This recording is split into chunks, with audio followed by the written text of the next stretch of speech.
Bonjour tout le monde, c'est Pyro et aujourd'hui on va voir les strings dans Python. Les strings, c'est du texte.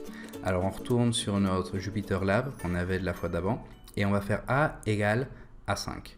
Après on fait print A pour le voir et ça nous donne 5, donc tout va bien. Maintenant on fait print A entre guillemets et ça nous donne A. Ça c'est un string, c'est du texte. Le type de A c'était int, mais le type de A entre guillemets c'est str, string, c'est du texte.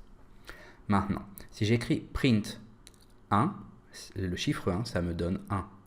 Et si je fais print 1 entre guillemets, ça me donne 1 aussi. Pourtant, ce n'est pas du tout la même chose. Et si je fais le type de 1 entre guillemets, je vois que c'est un string. Un moyen de voir ça, c'est d'essayer de les additionner. Donc print 1 plus 1 entre guillemets me donne une erreur de type error, parce qu'il y en a un qui est un int, l'autre qui est un string, on ne peut pas les additionner. Par contre, on peut les convertir. Print de 1 plus int, entre parenthèses, à entre guillemets, ça convertit le texte en numéro et là on peut faire 1 plus 1 égale 2. On peut aussi le faire avec le texte et convertir le numéro avec str, le convertir en texte. Donc ça fait str entre parenthèses 1 plus 1 entre guillemets et ça fait une concaténation, on a 11 parce que c'est 1 et 1 qui a été rajouté après. On peut faire ça avec a qui était 5, ça nous donne 51 et parce que a était 5. Maintenant, on peut le faire aussi avec du texte un peu plus long, donc name égale Charles, ça marche pas parce que Charles n'est pas défini.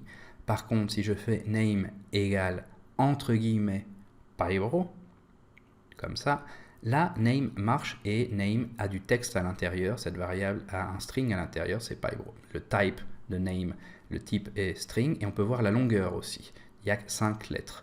Donc on peut faire avec des crochets, on peut name crochet 0 et on voit que ça me donne P. Si je mets crochet entre crochet 1, Y.